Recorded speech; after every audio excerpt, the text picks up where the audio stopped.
जैसे कि गोविंद ने कही कि जगत बन्यो है, पर बन्यो है वो पता कैसे चल सके अपने को, दीख तो जगत रहे हो, भगवान तो रहे नहीं है। तो वो चिंतन करते हुए अचानक वह चिंतन में के दरमियान भगवान प्रकट हो जाए वह के रूम में, और वो पूछे कि तुम कौन हो, कहाँ से आए? बोले मैं तो भगवान हूँ। बोले दरवाजा बंद है तो आए कैसे? तो भगवान ने कहा भाई दरवाजा खुलने पे आने वाले वो साधारण प्रक्रिया है, मेरी प्रक्रिया दरवाजा खोल के आने की नहीं है। बंद दरवाजा में मैं आ सकूं, जैसे कारागृह में आ गए, तो बंद दरवाजा मेरे कारण खुल सके, खुले दरवाजा मेरे कारण बंद भी हो सके, मेरी माया के कारण। माया के कारण खुले दरवाजा बंद भय, भगवान के कारण बंद दरवाजा खुल गए। तो ये दरवाजा के जो खुले या बंद होने पे मैं लाचार नहीं हूँ निकलने या आने में। तो वो एग्नोस्टिक फिलोसोफर बहुत अच्छी बात कहे कि भगवान शायद तुम्हारे में सामर्थ्य होगी, शायद नहीं होगी। मैं तो देखो एग्नोस्टिक फिलोसोफर हूँ, तो मैं तो समझ नहीं पाऊँ कि तुम हो कि नहीं हो, पर यदि तुम हो तो भी दरवाजा की बेल बजा के आयो करो। बेल बजाए बिना ऐसे अचानक अंदर घुस जाओ, ये कोई शराफत तो नहीं है। बेल बजा के आना चाहिए। तो थोड़ी हमारी सभ्यता सीखो। कि हमारी सभ्यता ये है कि बेल बजाए बिना अचानक ऐसे अंदर नहीं। हम सोच रहे हैं कि तुम नहीं हो और अचानक तुम आ जाओ, कितनी तकलीफ होवे ना हमको। तो हमको तकलीफ मत दो, हमारे दुख हरो यदि हो तो दुख कैसे हरोगे कि जब आनो है तो बेल बजाया करो कि मैं आई कम इन सर, और फिर जब मैं कहूँ कि हाँ अच्छा प्लीज कम इन, तब आनो। तो एक बात समझो कि अपनी जो भक्ति है ना, वो भगवान को भी बैल है अपने घर में घुसने के लिए, और भगवान के घर में घुसने के लिए अपना भी बैल है। वो भक्ति की बैल अपन बजाएंगे ना तो भगवान सराफत से आएगा, और भक्ति की बैल नहीं बजी ना तो भगवान ऐसी अपनी शराफत वापरे बिना कहीं घुस गए हो ना तो अपने को भी घबराहट हो जाए ना। बंद दरवाजा करके बैठे हैं, भले शैतान नहीं आवे, भगवान आप पर डर तो लगे ही ना कि भाई बंद दरवाजा में घुसे हो तो घुसे हो क्यों और कैसे घुसे हो, ये खुलासा तो करे कि नहीं, शरीफ आदमी हो तो या के लिए ये सारो निरोध को जो प्रकरण है वो भक्त्यर्थ, भक्ति हेतुक और भक्त्यात्मक है। माने निरोध के प्रकरण की उत्पत्ति में भी भक्ति है, स्थिति में भी भक्ति है, और अंत में निरोध को लय भी यदि कहीं होना है तो भक्ति में ही होना है।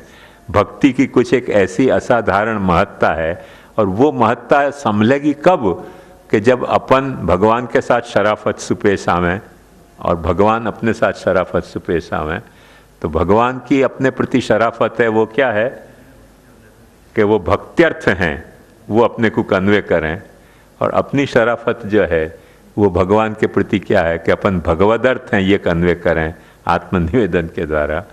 ये निरोध को अपन इन तीनों पत्रन को शब्दशः नहीं पर तात्पर्यशः सार मैंने आपको समझायो, और आज को ये सत्र अपन यहाँ समाप्त कर रहे हैं, और कल अपन काय पे जाएंगे, अनिरुद्ध पे के कल जरा अनिरुद्ध है, खुले दरवाजा में सु भागे भी नहीं और बंद दरवाजा में सु घुस भी सके, ऐसे दोनों को प्रकार अनिरुद्ध को प्रकार है, क्योंकि वह को निरोध तो है नहीं। तो अनिरुद्ध व्यू को जरा बहुत गंभीर व्यू है वो, क्योंकि मन को प्रतीक है ना। अपना मन भी जो है वो बंद दरवाजा में से निकले नहीं, ऐसा नहीं है, बंद दरवाजा रहे, आँख मीच के बैठो ना। एक देखो योग की प्रक्रिया में बड़ी मज़ेदार बात बताई है, मैं आपको समझाऊं। मैंने सर्वोत्तम स्तोत्र में ये बात समझाई थी कि खुली आँख रखें, अनिरुद्ध की लीला समझा रहे हूँ, दूसरी बात नहीं समझा रहे हूँ, कि खुली आँख रखें तो जो दिखते भय रूप हैं उनमें मन चले जाए, बंद आँख रखें तो जो देखे भय रूप हैं उनमें मन चले जाए। तो यार मन को रोकना कैसे? तो योग वाले एक उपाय करें कि अर्धवंदेर धोन्मीलिताक्षम, अर्धोन्मीलिताक्ष रखो तो मन पे थोड़ा कंट्रोल आ सके। माने अधखुली आँख होनी चाहिए। मन पे कंट्रोल पाने को कीमिया ट्रिक ये है कि न तो पूरी मीचो, क्योंकि पूरी मीचते ही देखे भाई सब रूप याद आने लगेंगे। कल प्रयोग करके देख लीजिए, आंख मीच के बैठो, दिखते भाई रूप जैसे ही बंद भय तो मन क्या करे, देखे भाई रूप में चले जाए। बंद दरवाजा में हो, आंख बंद है और मन अपनो देखे भाई रूपन में चले जाए। खुले दरवाजा हो तो बचो भीतर बंद रहने के बजाय रूपन में भटकने लग जाए। अपन आप कहेंगे भाई या बात को सोच, पर सोचने के बजाय वो देखने ज़्यादा लग जाए। मैं अक्सर एक जोक यही लिए सुना हूँ कि मास्टर साहब जो है वो सिखा रहे थे विद्यार्थी को, और विद्यार्थी को मन जो तो वो स्कूल के कंपाउंड के झाड़ के बिल में सांप घुस रहे तो वहाँ में तो अचानक मास्टर साहब ने गरज के पूछी कि घुसे हो कुछ बुद्धि में? उन्होंने कही थोड़ी सी पूंछ बाकी रह गई, क्योंकि वो सांप की पूंछ बाकी रह गई थी। तो मन या तरह से अनिरुद्ध है हो कि क्लास अटेंड कर रहे मास्टर की और पूंछ बाकी रह जाए विषय की नहीं, सांप की। अनिरुद्ध को ये लीला है, तो अनिरुद्ध की लीला में अपने को थोड़ा सावधान होना चाहिए, और वो अपन आश्रय को पद गा कर सावधानी हासिल करेंगे। दृढ़ेन चरणन केरो भरोसो, दृढ़ेन चरणन केरो, श्री वल्लभ नख चंद्र छटा बिन, सब जग माज अंधेरो भरोसो, दृढ़ेन चरणन केरो। साधन और नहीं या कली में, जासो होए निवेरो। सूर कहा कहे द्विविध आंधरो, बिना मोल को चेरो भरोसो, दृढ़ेन चरणन के।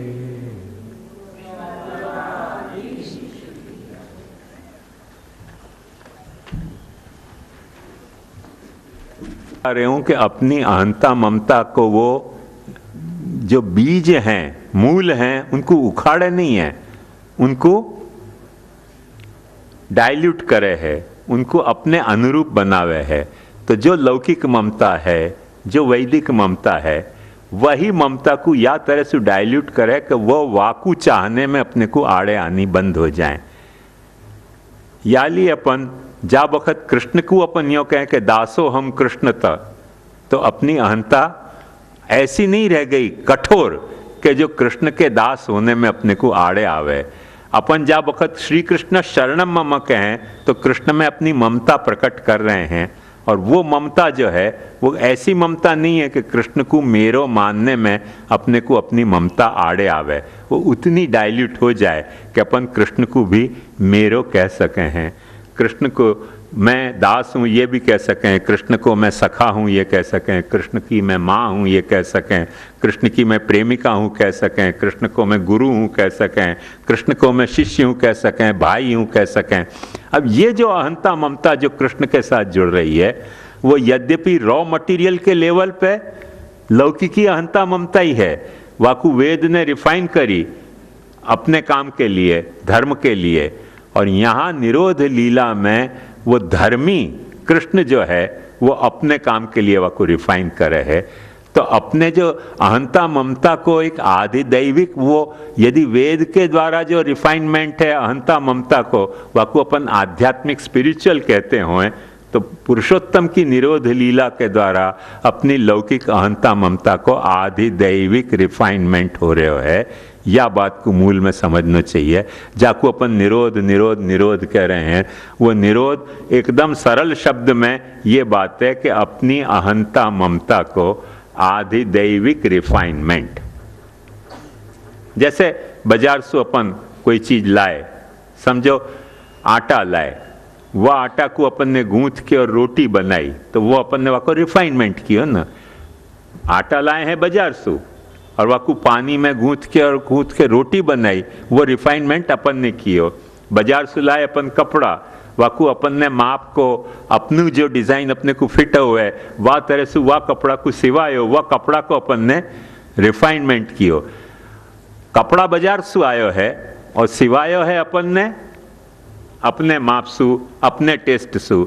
ऐसे ये अहंता ममता है अपनी लौकिक हो, अज्ञान मूलक, अविद्या मूलक, भ्रम रूप, और भ्रम रूप ही फिर भी वह को रिफाइनमेंट हो रहे है आधिदैविक। या बात को ध्यान से समझो।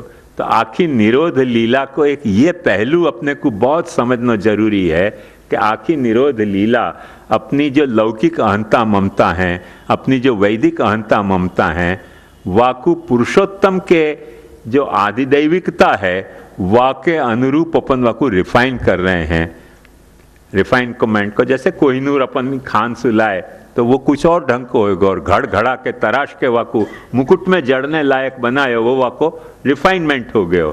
तो वो जो रिफाइनमेंट है अपनी अहंता ममता को, वो अहंता ममता के रिफाइनमेंट की लीला है, वाकु आदिदैविक बनाने की लीला है। या में मूल बात यह है कि अवतार लीला में वो काम खुद कृष्ण करे है। देखो ध्यान से समझो, कृष्ण खुद करे माने कृष्ण को रूप करे है अपनी अहंता ममता को रिफाइनमेंट। और कृष्ण को अवतार नहीं है तब अपने पास दो ऑप्शन हैं। हो, एक वाको नाम ऑप्शन है और एक भागवत ऑप्शन है, और तीसरा ऑप्शन है भक्ति। ऐसे तीन ऑप्शन अपने पास हैं। कृष्ण को रूप है तो सब ऑप्शन की जरूरत नहीं है। ये पेपर अपने को कैसे समझना पड़ेगा? ऑप्शनल पेपर होवे और प्रश्न होवे कि नहीं, एक कंपलसरी होवे। तो कंपलसरी तो क्या है, जो अपने को लोक मैसू मिली है अहंता ममता, वो कंपलसरी अपनी अहंता ममता है। और वेद ने जो आपको संस्कार कियो वो अपन ने चूज कियो। जैसे साइंस लेना है कि मैथ्स लेना है, आर्ट्स लेना है कि कॉमर्स लेना है, वो अपन ने चूज कियो अपनी चॉइस के हिसाब से। अब वहाँ में कुछ ऑप्शनल क्वेश्चन आ रहे हैं। तो ये जो है ये ऑप्शनल है। या रहस्य को मत भूलो कि कृष्ण जा वक्त प्रकट हो गयो वह वक्त कोई ऑप्शन अलाउड नहीं है आपके हाथ में, सब कंपलसरी है। हर बात अंडर कंपल्शन होगी। वो रूप को ऐसा है कि वो रूप को कंपल्शन ऐसा अपना है कि अपने को जुड़ना ही पड़ेगा। हमारे दादाजी के एक दोस्त रामानुजाचार्य थे, उनने एक बड़ा मीठो श्लोक लिखा है और मुझे बहुत ही अत्यंत प्रिय श्लोक है। गणि विडम्बनि तस्य मनोहरे वपुषि मग्न मना मुनि मंडली। ये मोर पीख पंख धारण करके और मोर के जैसे अपना रूप दिखाने वाले कृष्ण में गणि विडम्बनि तस्य मनोहरे वपुषि वाके स्वरूप में मुनीन के मन मग्न हो गए। वपुषि मग्न मना मुनि मंडली। मग्न हो गए तो क्या भयो कि जप मुमुंचत होम मुमुंचत व्रत मुमुंचत सर्व मुमुंचत। वो जप करना भूल गए, व्रत करना भूल गए, होम करना भूल गए। जा वक्त वाह रूप को धारण करके वो बेचारे जप कर रहे थे, कोई व्रत कर रहे हो तो कोई होम कर रहे हो तो, पर वाह रूप को धारण करके जा वक्त कृष्ण उनके सामने आए हो तो उनकी जो अहंता ममता हती, वैदिकी अहंता ममता जप व्रत होम करने की, वो सब ढीली पड़ गई, डाइल्यूट हो गई, इतनी डाइल्यूट हो गई कि वो सब वहीं धरे के धरे रह गए, यज्ञ वज्ञ सब। अब वो उनको ध्यान वापे आकृष्ट हो गयो। गणि विडम्बनि तस्य मनोहरे वपुषि मग्न मना मुनि मंडली। जप मुमुंचत होम मुमुंचत व्रत मुमुंचत सर्व मुमुंचत। सब कुछ उनको छूट गयो। वाह तरीके को वहाँ में कंपल्शन है रूप में। वाह तरीके को कंपल्शन, एक बात ध्यान से समझो कि नाम में नहीं है। नाम में नहीं है करके नाम को श्रवण कीर्तन स्मरण आप करोगे तो आप में निरोध होएगो। श्रवण कीर्तन स्मरण नहीं करोगे तो वो कंपल्शन नहीं है, ऑप्शनल है। ये करना है तो करो, आपको निरुद्ध होना है तो करो, नहीं तो कोई जरूरत नहीं है। जो मैंने अंतरंग उपाय आपको कल बताए ना कि रूप लीला के अंतरंग उपाय क्या हैं, नाम लीला के अंतरंग उपाय क्या हैं, और भक्ति के अंतरंग उपाय क्या हैं, और भागवत के अंतरंग उपाय क्या हैं, तो उन सब के जो अंतरंग उपाय हैं वो सब आपके सामने ऑप्शनल हैं। माने आप चाहो तो करो और आप नहीं चाहो तो मत करो। तो या में एक बात ध्यान से समझो कि अपन चाहें तो करें, उतनी छूट अपने को भगवान ने, लीलात्मक छूट भगवान ने दी है। वो भगवान की लीला है कि अपने को ये छूट है, और या छूट को अपन एंजॉय कर रहे हैं कि अपन चाहें तो करें, नहीं चाहें तो नहीं करें। ये भगवत लीला नहीं है, ऐसी बात नहीं है। क्यों भगवत लीला है ये? क्योंकि सर्गादिशु लेके ईशानु कथा पर्यंत की सारी लीला देश काल स्वरूप को घड़ने वाली लीला है, और वह लीला में घड़े भय अपन देश काल स्वरूप के मर्यादान में बंधे भय हैं। तो वो तो भगवान की घड़ी भई लीला है, पर वह घड़े भय में भी अपने को पासी निरोध लीला में एंटर होना है ना, अपने को वो अपने भीतर एंटर करना चाहे ना, तो वो या मैं मॉडल को निभावे है कि मैं देश काल स्वरूप की मर्यादा में एंटर होते भय भी देश काल स्वरूप के बंधन में नहीं हूँ।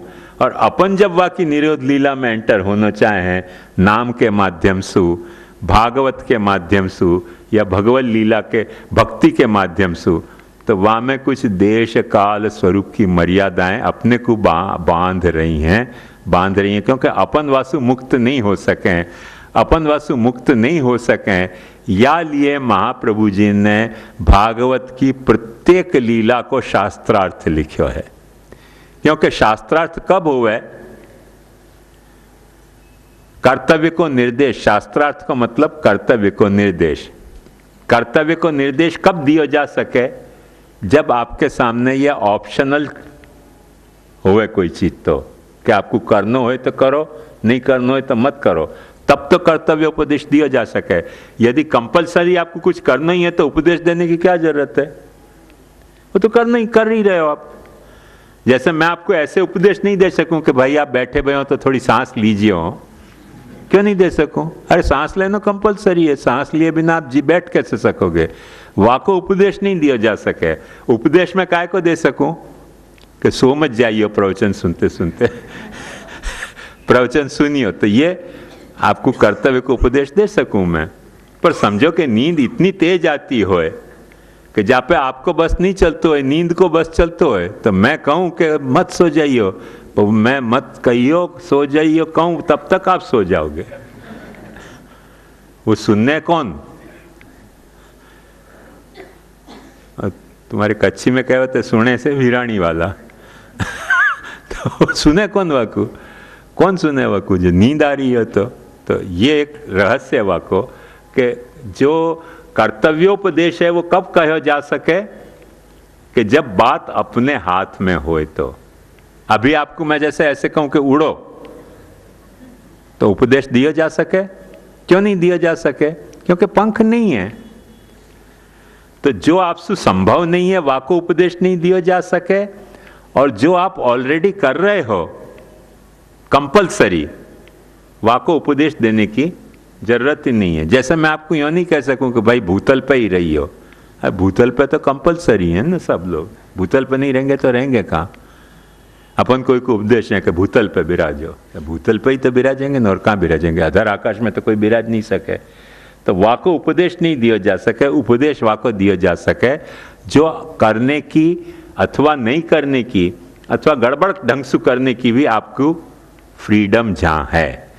सो यह लीला में, निरोध लीला में यदि अपने को एंटर है न है, तो अपने को ये तीनों कर्तुम अकर्तुम अन्यथा कर्तुम भगवान की मिनी सामर्थ्य अपने पास है कि अपने को नाम को श्रवण कीर्तन स्मरण करना है, वो जा तरह से उपदेश दिया है वा तरह से करना है कि अगड़म बगड़म करना है। भक्ति करनी है तो जा तरह से उपदेश दिया है वा तरह से भक्ति करनी है कि अगड़म बगड़म करनी है कि करनी नहीं है। अथवा भागवत को अपने को पारायण करना है, जैसे महाप्रभु जी आज्ञा करें कि वृत्त्यर्थम नैव युंजी तब प्राणे कंठ गतई रपी। अपन चाहे तो खुद गोस्वामी बालकें आजकल वृत्त्यर्थ भागवत कथा करने लगे, महाप्रभु जी के संतति। तब ये अपन समझ सकें कि भगवान की दी भई सामर्थ्य है अपने को कि अपन भगवद आज्ञा को उल्लंघन कर सके हैं भगवद आज्ञा को उल्लंघन। या के लिए इन तीनों रूप मने रूप की कथा दे दो, रूप में तो कंपल्सन है वहाँ में तो कोई ऑप्शन अलाउड ही नहीं है, पर इनमें आपको ऑप्शन है, और ऑप्शन होने के कारण शास्त्र प्रसक्त हुआ है। या लिए महाप्रभु जी ने जहाँ अपने को ऑप्शन को सिलेक्ट करने की सामर्थ्य है, वहाँ महाप्रभु जी ने शास्त्रार्थ समझायो है। निरोध लीला को शास्त्रार्थ या लिए लागू नाम में, भक्ति में और भागवत में हुए है। निरोध लीला के शास्त्रार्थ रूप लीला पे लागू नहीं हुए हैं, क्योंकि वो वहाँ ऑप्शन है ही नहीं अपने हाथ में। मुनीन के हाथ में ऑप्शन नहीं है। गणि विडम्बनी तस्य मनोहरे वपुषि मग्न मना मुनि मंडली। वो अपने बेचारे यज्ञ कर रहे थे, होम कर रहे थे, पर छूट गए होम। तो जहाँ अपने हाथ में नहीं है सामर्थ्य, वहाँ उपदेश लागू नहीं हो सके। या रहस्य को अच्छी तरह समझ जाओ। या लिए महाप्रभु जी ने आखिर षोडश ग्रंथ की रचना करी, और ये षोडश ग्रंथ की रचना में महाप्रभु जी ने भागवत के प्रत्येक स्कंध के जो लीलाएं हैं उनके कॉरस्पॉन्डिंग अपने को शास्त्रार्थ समझायो है। माने कर्तव्य निर्देश समझायो कि भगवान की लीला यदि ये है तो तुम्हारो कर्तव्य या तरह से है। जैसे सर्ग लीला में अपन देख सकें कि भगवान ने सर्ग लीला में वसुदेव जी के त्वमेव पुष्णि गर्भ वो हते, तो उनको आदेश दियो तो भगवान ने कर्तव्य तया कि तुम पुत्र उत्पत्ति करके जगत में मनुष्य को वंश फैलाओ। अब उनके पास ऑप्शन है, तो देखो ध्यान से समझो, वसुदेव जी को पूर्व कल्प में यह ऑप्शन है तो कि वो पशु पक्षी की तरह स्त्री पुरुष के संभोग सु पुत्र उत्पन्न कर सकते थे। तो उनने कही वाह, संभोग से हमको पुत्र उत्पन्न नहीं करना है, हमको तो विष्णु सु वो सामर्थ्य चाहिए कि हम पुत्र उत्पन्न करें। अब विष्णु सु मांगने के लिए वहाँ तो कही नहीं थी। भगवान ने तो सिर्फ उनको इतनी कही है कि तुम पुत्रोत्पत्ति करो जैसे मनुष्य वंश पृथ्वी पर फैले। और पशु पक्षी के अजुष्ट ग्राम्य वर्ग, वहाँ भागवत में शब्द आयो कि ग्राम्य सुख को उनने भोग करके पुत्र उत्पन्न करना नहीं चाहो, विष्णु की तपस्या से पुत्र उत्पन्न करना चाहो। ये उनके हाथ में ऑप्शन है सर्ग लीला में। और जब भगवान प्रकट भय तो उनको पाछो ऑप्शन में कुछ कंपल्सन आ गया। भगवान के प्रकट होने पे उनको मुक्ति चाहिए थी, वाके बजाय उनने ये मांगे कि हमको तुम्हारे जैसा पुत्र चाहिए। बात समझ में आई? वासु फिर कृष्ण उनके यहाँ प्रकट हुए, तो वहाँ में देखो अजुष्ट ग्राम्य सुख में उनको प्रपंच विस्मृति आई, और तुम्हारे जैसा पुत्र चाहिए वहाँ में उनको भगवद आसक्ति आई करके निरोध लीला के बीज वहाँ पड़े हैं। हो जा दिन वसुदेव देवकी जी ने अपने पूर्व कल्प में कृष्ण को ग्राम्य सुख भोगे बिना कृष्ण को पुत्रोत्पत्ति मांगी। अब यार रहस्य को अपन समझे नहीं है करके अपन अगड़म बगड़म काम करें। ग्राम्य सुख भोगने के लिए अपन ठाकुर जी की कृष्ण सेवा पधरावें। वो जो मैंने आज सुबह आपको बताया कि बूंदी के, सेव के, मनोहर के, मगधू के, मोहनथाल के, श्रीधरिये, लेग लाए के, घनश्याम प्यारे, पेड़ा, बर्फी, बादाम पाक, पेठा पाक, मावाधार, गुंजा देख खाए के वाके लिए कृष्ण सेवा पधरावें। कृष्ण सेवा के लिए ये भोग नहीं धर रहे हैं, ये भोग खाने के लिए कृष्ण सेवा पधरा रहे हैं। तो ग्राम्य सुख भोगने के लिए कृष्ण सेवा पधरा रहे हैं, कृष्ण सेवा के लिए ग्राम्य सुख नहीं भोग रहे हैं, तो निरोध होवे कहाँ से? वसुदेव देवकी जी ने जो पॉलिसी अडॉप्ट करी, वासु अपन ने उल्टी पॉलिसी अडॉप्ट कर ली। बात समझ में ही नहीं करके ये सेवा जो निरोध लीला के शास्त्रार्थ तरीके समझाई गई है सिद्धांत मुक्तावली में, वो भक्ति जो नवम स्कंध के लीला के शास्त्रार्थ तरीके समझाई गई है भक्ति वर्धिनी में, वो आश्रय जो 12वें स्कंध के शास्त्रार्थ तरीके कृष्णाश्रय में समझाया गया है, वो सब अपन करें हैं कुछ कुछ और काम सु। तो जब वो और काम सु करें तो जो निरोध लक्षण जो दशम स्कंध के शास्त्रार्थ के रूप में महाप्रभु जी ने समझाया है, वाकू अपन वाह अर्थ में नहीं लेके दूसरे कोई भलते भलते अर्थ में लेवे करके अपने को करने पास भी निरोध नहीं हुआ है। कई लोग क्या समझें कि दवाई खाने सु, अब जैसे अपन डायबिटीज़ की दवाई खावें तो शुगर कंट्रोल में आवे ना, पर रसगुल्ला की चाशनी में डायबिटीज की दवाई खाएं तो, रसगुल्ला की चाशनी में मिला मिला के रसगुल्ला की तरह डायबिटीज की दवाई खाओ तो दवाई बेचारी करे क्या? दवाई तुमको शुगर को कंट्रोल में ला सके, पर कब कंट्रोल में ला सके कि वाकई खाने की जो विधि है वह तरह से खाओ तो तुम्हारी शुगर कंट्रोल में आ जाएगी। पर तुम कह रहे हो कि हम तो वो रसगुल्ला की, हम तो डायबिटीज को कंट्रोल में लाने की दवा तो खा रहे हैं, पर खा कैसे रहे हो? पानी के बजाय चाशनी में, गाढ़ी चाशनी में, क्योंकि हमको शुगर की आदत पड़ी हुई है। हमारे काका जी भी यही तरह से दवाई खाते थे और हमारे ताजी महाराज भी यही तरह से दवाई खाते। भाई ताजी महाराज खाते थे तो खाते होंगे, वो लीला पधार गए, तुम क्यों लीला पधार रहे हो? बोतल पे क्यों नहीं बिराजना चाह रहे हो? तो तकलीफ ये है कि अपन को वो जो ऑप्शनल पावर दी है ना, ऑप्शनल जो भी काम करना है वह के लिए करतुम अकर्तुम अन्यथा करतुम की जो मिनी सामर्थ्य अपने को दी है, वह मिनी सामर्थ्य को अपन दुरुपयोग कर रहे हैं करके ये जो 3 जो लीलाएं हैं निरोध की, कौन सी? नाम लीला। जैसे महाप्रभु जी की स्पष्ट आज्ञा है कि सेवा तनुवित्तजा होनी चाहिए, तुम्हारे तनसु तुम्हारे धनसु होनी चाहिए, ऐसे नाम लीला के लिए महाप्रभु जी की आज्ञा है कि श्रवण कीर्तन तुमको खुद को करना चाहिए, तुमको खुद को सुनना चाहिए, तुमको खुद को कीर्तन करना चाहिए। अपन क्या करें? कीर्तन कोई सुकरावे सुने, अपन सुने कोई और कीर्तन और कोई करे, तो बाइफरकेट कर दियो तनुवित्तजा को, और फिर कहें दंडांते श्रूयमाणम पदम प्रत्येकम अभिसंबध्यते। वानर लीला तो ऐसी ही हो है ना। तो वानर मनोवृत्ति से जब वक्त अपन नाम को कीर्तन करें तो हमें निरोध नहीं होगा। फिर अपन क्या तो कहें जगन्य अधिकारी तो ऐसे ही करेगा ना, उत्तम अधिकारी कैसे भी करते हो। भाई वो तुम जगन्य बन क्यों रहे हो ये तो नक्की करो। बैठे बिठाए जगन्य बनने की जरूरत क्या है? महाप्रभु जी के औलाद हैं अपन जगन्य बनने को एम्बिशन क्यों रखें? उत्तम बनने को एम्बिशन क्यों नहीं रखें? अरे नहीं होवे वो बात एक अलग है। गुजराती में एक बहुत अच्छी कहावत है कि निशान चूक जाने को माफ किया जा सके, पर नीचो ही निशान जान के रखनो वो माफ नहीं किया जा सके। तो अपन निशान ही नीचे रखें, चूक जानो निशान ठीक है, मनुष्य है, मनुष्य से गलती नहीं होगी तो कौन सी गलती होगी? भगवान से गलती होगी। तो निशान अपन चूक जाए वाकू माफ किया जा सके, पर जान करके उल्टो ही निशान रखनो। बंदूक यूं छोड़ने के बजाय यूं छोड़नी, तो भाई उल्टो निशान रखोगे तो आपको परिणाम क्या होगा ये तो सोचो ना। तो अपन क्या करें? इन सारी जो निरोध की लीलाएं हैं, नाम सु निरोध की लीला, भक्ति सु निरोध की लीला, भागवत सु निरोध की लीला में वापर बंदूक रहे हैं, पर कंस के तरफ ताकने के बजाय खुद के तरफ ताक रहे हैं।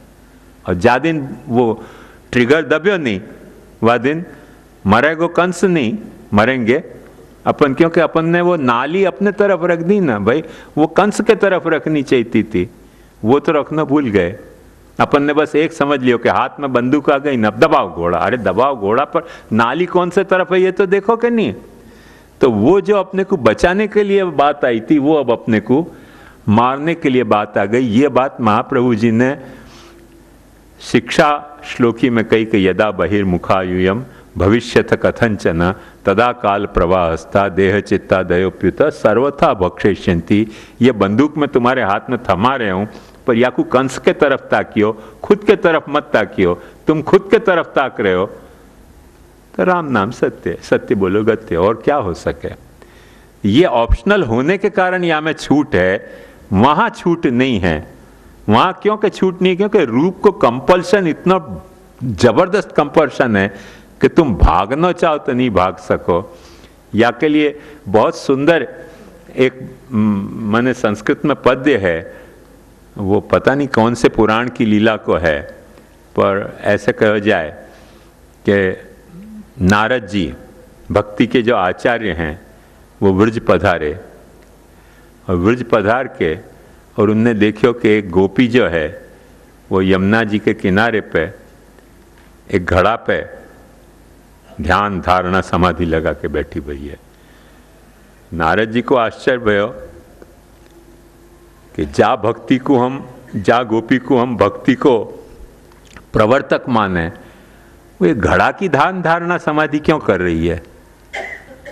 तो गोपी ने नारद जी को ये बात कही कि जब भी यमुना में घड़ा जल भरने आऊँ तब मेरा चित्त कृष्ण में भटक जाए है और मैं यमुना जल भरने नहीं पाऊँ, तो मैं घड़ा को ध्यान धर रही हूँ कि जासु कृष्ण में चित्त भटके नहीं। वह को कंपल्शन ऐसा है कि वो भटके नहीं करके वो घड़ा को ध्यान धर रही है कि भाई यमुना जल भर में आई हूँ घड़ा भरने, तो घड़ा भर के पाछो घर पहुँचाना है, पर भरने आई है यमुना किनारे पे वो घड़ा और चित्त भटक जा रहे हो कृष्ण में, क्योंकि रूप को कंपल्शन या तरीके को है, रूप को कंपल्शन या तरीके को है कि वो छुड़ाना चाह रही है कि भाई कोई तरह से जमुना जल भर के ले जाऊं फिर ध्यान धरूं, पर वो जमुना जल भरते भरते घड़ा पे से ध्यान हट के और कृष्ण पे चले जाए, तो यानी कि चलो एक दिन शांति से बैठ के ध्यान धारणा समाधि पद्मासन लगा के घड़ा को ध्यान धरूं कि जासु कृष्ण में चित्त भटके नहीं मेरो। तो वो रूप को कंपल्शन या तरीके को है, वो कंपल्शन अपने पास अवेलेबल नहीं है रूप को। वो रूप को कंपल्शन अपने पास अवेलेबल एक ही शर्त पे हो सके, महाप्रभु जी वाकु कहें कि तुम भक्ति सु अपने माथे बिराजते ठाकुर जी को रूप निहारो, वाकु अच्छो श्रृंगारो, अच्छो श्रृंगार के वाकु आरसी दिखाओ कि देख के मैंने तो को कैसा श्रृंगार्यो, और वह आरसी को अपने दिल से चौंटाओ कि जैसे तू आरसी में रिफ्लेक्ट भयो या तरह से मेरे दिल में अच्छो श्रृंगार भयो रिफ्लेक्ट हो जा, वह तरह से दिल पे चौंटाओगे ना तो शायद वो को कंपल्शन कुछ तुम्हारे दिल पे पैदा होएगो। अब वह आरसी को तुमने दिल से चौंटा ही नहीं ठाकुर जी को श्रृंगार धरा के, तो रूप को कंपल्शन आएगो कहाँ से तुम्हारे सामने, और जब रूप को कंपल्शन नहीं आएगो तो तुम सेवा कर रहे हो आरसी दिखा के वैष्णव उनको देख रहे हो कि हम वैष्णव हमको देख रहे हैं कि नहीं कि हमने ठाकुर जी को आरसी दिखाई। यार धूड़ पड़ी ना कर्म में, आरसी दिखा के दिल से चौटा नहीं कि वैष्णव को देखना दर्शनार्थी को देखना कि कितने दर्शनार्थी दर्शन कर रहे हैं कि हमने आरसी ठाकुर जी को दिखाई। तो दर्शनार्थी को दिखा रहे हो आरसी के ठाकुर जी को आरसी दिखा रहे हो, लफड़ा यहाँ हो जाए करके वो आरसी दिखाने की जो एक अच्छी में अच्छी प्रक्रिया होती, वह रूप को कंपल्शन अपने पे पैदा करने की वो भी अपन ने मिस कर दी। वो गोली पाछी यहाँ रख ली कहीं और तानने के बजाय करके। रूप लीला में एक ही पॉसिबिलिटी है कि भक्ति से अपन अपने ठाकुर की सेवा करें ना, तो वो अपना ठाकुर जो है वो कृष्ण बन जाएगा, रूप कृष्ण रूप हो जाएगा। देखो मैं कृष्ण रूप कह रहा हूँ, अभी वो धातु रूप है, शिला रूप है, कागज रूप है, पर जा वक्त भक्ति से वह की सेवा करेंगे वह वक्त वो धातु रूप नहीं रह जाएगा, शिला रूप नहीं रह जाएगा, मेटल नहीं रह जाएगा, स्टोन नहीं रह जाएगा, पेपर नहीं रह जाएगा, वह वक्त वो भक्ति से सेवा करने पे वो कृष्ण रूप हो जाएगा। और कृष्ण रूप हो गया वो तो तुम्हारे दिल पे पाछे वो कंपल्शन पैदा कर सकेगो, पर कृष्ण रूप नहीं भयो तो वो तो बैठे भयो क्या तुमको भक्ति नहीं है तो धातु ही है ना, वो तो शिला है या कागज है, वो कंपल्शन कैसे पैदा करेगो। तो ये एक महाप्रभु जी ने एक प्रोविजन रखो है अपने को, वो कंपल्शन पैदा करे ऐसा, पर वाकई भी बंदूक जहां ताननी चाहिए वहां तानोगे तो वो कंपल्शन पैदा करेगा, और खुद पे ही तान के बंदूक छोड़ दी तो है वही कि वही बात, पर बंदूक भी वही है, गोली भी वही है, पर वो जब ट्रिगर दबायो तुमने तब जहां हिट करना चाहिए वहां हिट नहीं करके कहीं भलती जगह हिट कर जाएगी वो। या रहस्य को समझो या लिए निरोध लीला को, ये एक शास्त्रार्थ वाला पहलू जो है वो समझना बहुत जरूरी है, नहीं तो अपन निरोध लीला के साथ जस्टिस नहीं कर सकें कि निरोध को शास्त्रार्थ क्या है वो अपने को थ्रू आउट चेक करना होए तो भक्ति है, आश्रय है, शरणागति है, ये सब जो शास्त्रार्थ हैं भागवत की विविध लीलान के, वहाँ में निरोध लक्षण को जो शास्त्रार्थ है वो अपने को ऐसा या तरह से समझना पड़ेगा कि लीला में वो कंपलसरी है और यहाँ अपने लिए ऑप्शनल है। अपन चाहें तो वो हो सके है, नहीं चाहे तो वो असरकारक नहीं हो सके है। समझ में आई बात? इतनी सी भूमिका के रूप में मैंने समझो कि मैंने ऑलरेडी काफ़ी टाइम ले लिया तुम लोगों को, पर अब मैं प्रतिभागिन को आमंत्रित करूँ कि वो अपने पत्र को प्रस्तुत करें।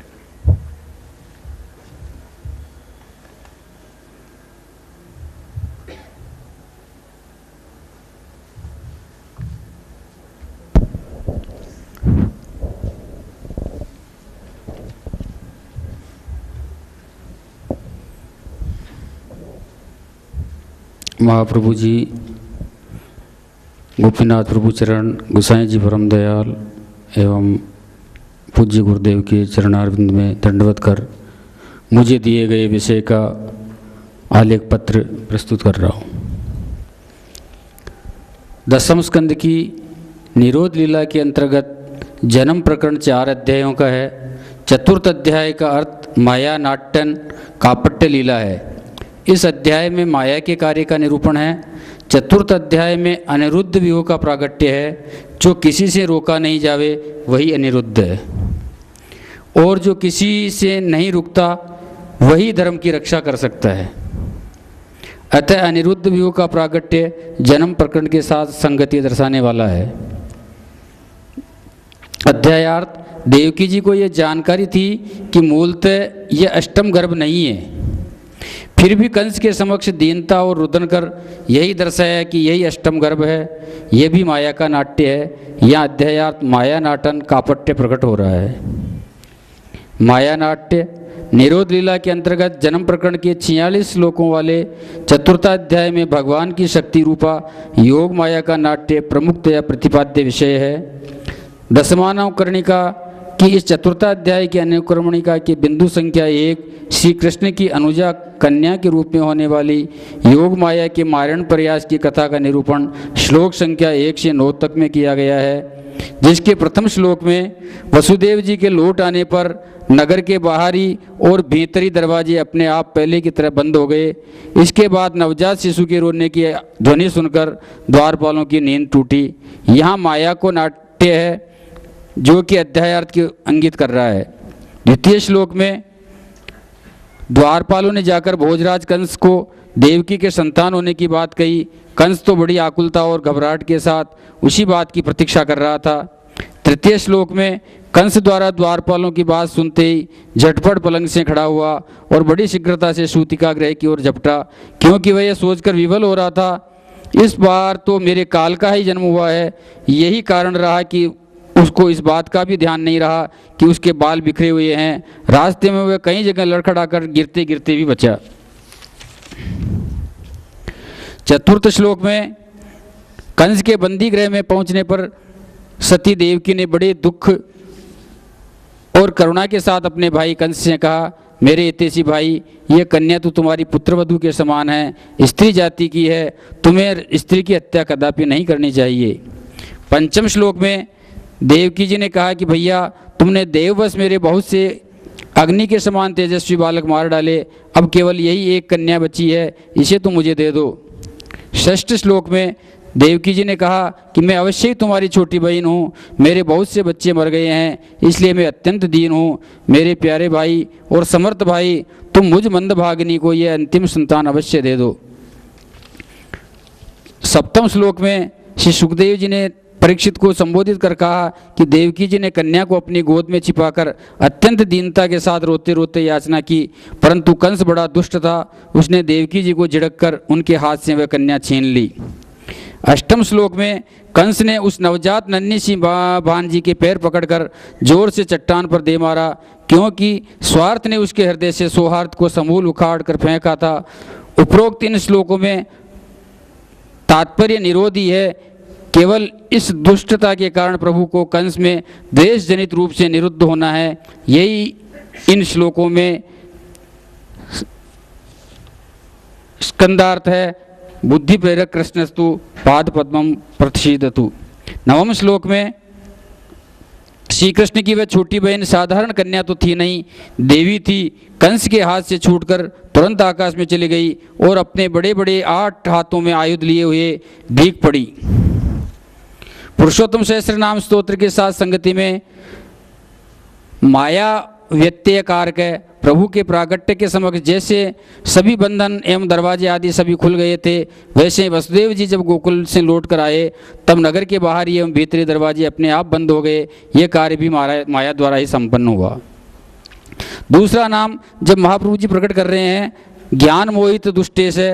देवकी जी के अष्टम गर्भ की बात सुनकर यह मेरा काल है, ऐसा ज्ञान होने से राजा कंस को आकुल व्याकुल मोहित विवल करने वाले श्री पुरुषोत्तम हैं।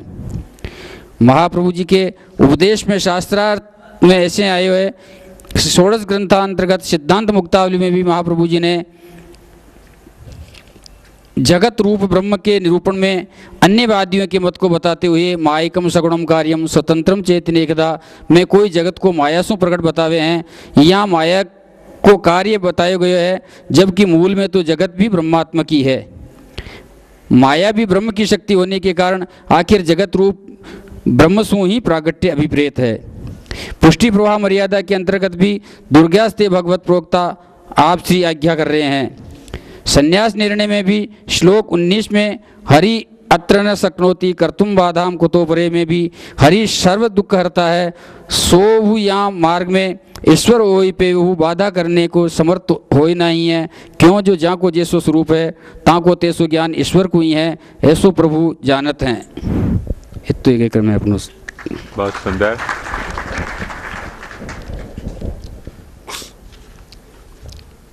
दसम स्कंद के जन्म प्रकरण में चतुर्थ अध्याय का विषय कंस के हाथ से छूटकर योग माया का आकाश में जाकर भविष्यवाणी करना। दशमानुक्रमणिका ग्रंथ में इस चतुर्थ अध्याय की अनुक्रमणिका में इस विषय को उस कन्या रूपा योग माया का कंस को उकसाना, इस बिंदु का निरूपण श्लोक संख्या 10 से 13 तक है। श्लोक 10। माया ने प्रकट होने के बाद इस समय दूसरा रूप धारण कर लिया, इसीलिए उसकी सामग्री का वर्णन श्लोक 10 में है। यह माया ने अष्टभुजा रूप धारण किया है। इसका तात्पर्य है कि माया को भगवान के कार्य भी करने हैं और अपने कार्य भी करने हैं। बहुत सुंदर। इसीलिए सायुध अष्टभुजा स्वरूप दिखाया है। वह दिव्यमाला, वस्त्र, चंदन और मणिमय आभूषणों से विभूषित थी। उसके हाथों में धनुष, त्रिशूल, बाण, ढाल, तलवार, शंख, चक्र और गदा, ये 8 आयुध थे। श्लोक संख्या 11। उसका स्वरूप भगवान की तरह सर्वजन वेद्य हुआ, इसको बताने के लिए 11वां श्लोक है। श्लोक 11 में सिद्ध, चारण, अप्सरा, गंधर्व, किन्नर आदि बहुत सामग्री अर्पित कर देवी की स्तुति करते हैं। यहाँ देवी अलौकिक रूप से कंस को मारने में समर्थ हूँ ये दर्शाती है। माया का यह रूप परिवर्तन अध्यायार्थ है। कापट्य लीला, माया का नाटन, इन सब का भी वहाँ प्रकट होना यह दर्शाता है कि सिद्ध, चारण, अप्सरा, गंधर्व, इन सब का भी निरोध सिद्ध हुआ है। सिद्ध, चारण, गंधर्व, अप्सरा, किन्नर और नागगण बहुत सी भेंट की सामग्री समर्पित करके उसकी स्तुति कर रहे थे। श्लोक संख्या 12। यहाँ देवी ही कंस को क्यों नहीं मार देती और देवकी आदि की रक्षा क्यों नहीं करती? तो देवी 12वें श्लोक में कहती है, श्लोक संख्या 12 में देवी कहती है कि मुझे मारने से तुझे क्या लाभ है? तुझे मारने वाला जो तेरा पूर्व जन्म का शत्रु है कहीं पैदा हो चुका है। यहाँ माया ने यह स्पष्ट नहीं किया कि तुझे मारने वाला कहाँ पैदा हुआ है। यह भी माया का नाटन कार्य है जो अध्यायार्थ है। रे मूर्ख, तुझे मारने से मुझे क्या मिलेगा? मुझे मारने से तुझे क्या मिलेगा? तेरे पूर्व जन्म का शत्रु तुझे मारने के लिए किसी स्थान पर पैदा हो चुका है। अब तू व्यर्थ निर्दोष बालकों की हत्या न किया कर। श्लोक संख्या 13। इस प्रकार कहकर देवी चली गई। 13वें श्लोक में कह रहे हैं, कंस के साथ बातचीत करने से ही सब कार्य सिद्ध हो गया, अर्थात देवी ने कंस को क्रूर कृत्य करने के लिए प्रेरित कर दिया। यह बात देवता होने से देवी ने समझ ली। इस आशय से श्लोक में देवी पद दिया गया है, अन्य नहीं। समझ सके यह भी माया का नाटन है। यहाँ क्रूर कृत्य करने के लिए कंस का निरुद्ध होना भी इंगित हो रहा है। स्कंदार्थ। कंस से इस प्रकार कहकर भगवती योग माया वहाँ से अंतर्ध्यान हो गई और पृथ्वी के अनेक स्थानों में विभिन्न नामों से प्रसिद्ध हुई। पुरुषोत्तम श्रेष्ठ नाम से संगति कंसाधृष्य प्रतापवान कंस थी, न ग्रहण थई सके तेवा अनिवार्य प्रताप प्रभाव महिमा वाला एवं श्री कृष्ण प्रभु।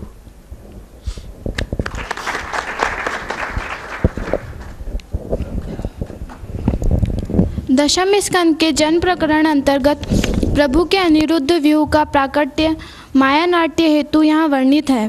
प्रभु क्योंकि नटवर है, अतः लीलार्थ नाट्य यहाँ अभिप्रेत है। मन के अधिष्ठाता अनिरुद्ध है, अतः मन की स्थिरता अस्थिरता इस अध्याय में देखने को मिलती है। निरोध लीला के इस प्रसंग में श्लोक 11-12 में देवी के इस कथन के उपरांत कि रे मूर्ख, मुझे मारने से तुझे क्या मिलेगा? तेरे पूर्वजन्म का शत्रु तुझे मारने के लिए किसी अन्य स्थान पर पैदा हो चुका है। कंस को आश्चर्यचकित और पश्चाताप की ओर ले जाने वाला माया नाट्य ही है। मन को भ्रमित कर सूचना को छिपाना भी और निर्देश भी करना कुछ ऐसा है मानो खूब पर्दा है, चिलमन से लगे बैठे हैं, साफ छुपते भी नहीं, सामने आते भी नहीं। कंस की मन स्थिति अब भय से पश्चाताप में परिणत हो रही है। साथ ही साथ अब उसे चूंकि कुछ समय के लिए ही सही भय की निवृत्ति हो चुकी है, अतः वह तत्व उपदेशक की भूमिका में भी आ चुका है। प्रस्तुत प्रसंग में श्लोक संख्या 15 से 17 में कंस के पश्चाताप का वर्णन है। श्लोक संख्या 18 से 22 में कंस द्वारा संसार की नश्वरता, आत्मा का नित्य होना, अनात्म शरीर को आत्मा मान लेना संबंधी अज्ञान के कारण संसार से छुटकारा नहीं होना, कर्म फल एवं जीव को अपने स्वरूप संबंधी बोध न होने जैसे उपदेश दिए गए हैं। यहाँ कंस का राजस भाव प्रकट हो रहा है। श्रीमद् भागवत का सौंदर्य यह भी है कि कंस जैसा निगेटिव पात्र भी यहाँ भगवत प्रेरणा से तत्वज्ञान की बातें कह रहा है। पूर्व लीला प्रसंग में उती लीला के तहत हिरण्यकशिपु द्वारा अपनी माता तथा कुटुंबियों को समझाना उदाहरणार्थ देखे जा सकते हैं।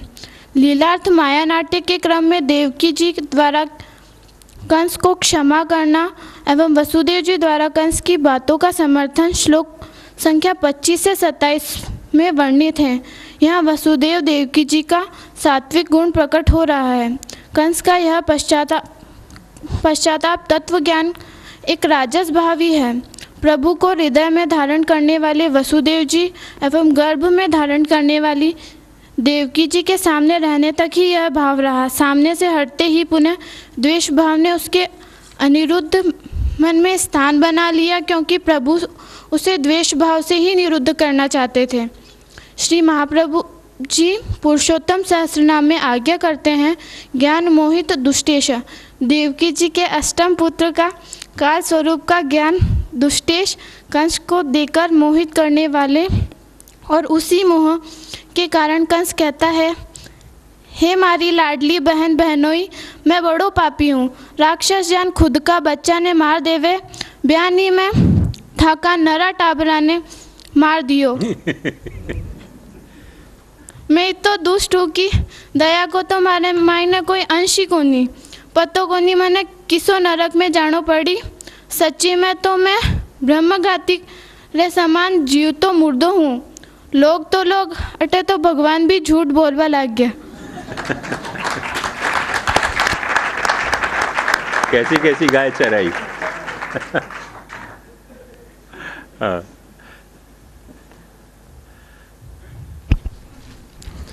देवकी वसुदेव जी से ज्ञान की बातें करके वह क्षमा मांगकर जब कंस अपने मंत्रीगणों के पास आया, तब प्रभु के कुशल मायानाटन का प्रदर्शन होता है कि जो कंस अभी अभी इतनी ज्ञान की बातें कर रहा था कि ब्रह्म हत्या करने वाला तो जीवित होने पर भी मुर्दे के समान ही है, वह प्रभु के लीला सहयोगी एंटर कराए गए कैरेक्टर्स, उसके मंत्रीगण, उनकी सलाह पर कर्म विपाकवश ब्रह्म हत्या जैसे कुकर्म में भी अपना हित समझने लगा। बहुत अच्छा। मंत्रीगणों द्वारा उसके बल, पराक्रम, कीर्ति आदि का बखान कराकर उसके अहम को फिर बढ़ावा दे दिया और उसके बैर भाव को दृढ़ करके उसके अनिरुद्ध मन को अपने बस में कर दिया। यहाँ कंस की राजसता प्रबल रूप से प्रकट हो रही है और यह भी लग रहा है कि जब जब वह सत्व के सम्मुख रहा तब तब उसका तमोगुण शिथिल हुआ, पर सत्व से अलग होते ही उसका तमोगुण और रजोगुण ने वापस उसे घेर लिया। यहाँ प्रभु के नाट्य में अनिरुद्ध व्यू के पाठ की सुंदरतम अभिव्यक्ति हुई है। मंत्रीगणों ने जो कंस को उकसाया और जो कंस स्तुति की, उसमें कुछ विचारणीय पॉइंट्स लग रहे हैं। पॉइंट्स जो खूब सारे हो सकते हैं, फिर भी जो लगे वो कि एक तो लग रहा है कि कंस जैसा ज्ञानी अपने मंत्रीगणों के द्वारा जो इतने नीति में निपुण नहीं थे उनकी बात इतनी आसानी से मान गया। यहाँ पर प्रभु की लीला प्रकट हो रही है और यह भी दिख रहा है कि कंस के मन, बुद्धि, चित्त और अहंकार को प्रभु कैसे गवर्न कर रहे हैं। एक दूसरा ये लग रहा है कि जो दानव तामसी हैं और जिनकी मृत्यु तय है वे सब खुले और निश्चिंत घूमते हैं, और दूसरी ओर जो अपने देव हैं वे अमृत पीकर अमर हैं, वे बड़े डरे डरे घूमते हैं। तो यहाँ थोड़ा डाउट ही है। इतना तो ज़्यादा उनके कंस स्तुति में जो उन्होंने बताया कि एकदम चोटी खुल गए और ऐसे काफ़ी डरे हुए दिखते, ऐसे दिखाया। इसमें थोड़ा बहुत जो मुझे लग रहा है कि ऐसा कि कोई भी नाटिका, इन्हें जब बात कही माधव ने, बस मुझको एक बात याद आ गई कि कोई रामलीला मंडली के आयोजक ने रावण के साथ कुछ अन्याय कियो। रावण घिन्नायो बैठे हुए हो तो जब सीता स्वयंवर का प्रसंग હતો तो वाने वाकू नाटक ऐसे करना चाहिए तो कि धनुष उठाना चाहे पर उठे नहीं और गिर जाए। वाने तोड़ के कही कि लाओ सीता कहाँ है। अब नाटक चले तो चले कैसे आगे। वाको नाटक ये, वाको नाटक ऐसे करना चाहिए तो कैसे भाई उठाने को बहुत ताकत लगाई, नहीं उठे और खुद गिर गए। वाके बजाय तो मैंने तोड़ के बताया कि लाओ सीता। अब जनक को सामने प्रॉब्लम हो गई कि यदि तोड़ दिए को नाटक कर दिया तो सीता देनी भी पड़ेगी। तो जनक ने, जैसे माधव ने कही ना कि कोई हेल्पर आ जाता है, जनक ने तुरंत अपने जो उनके नौकर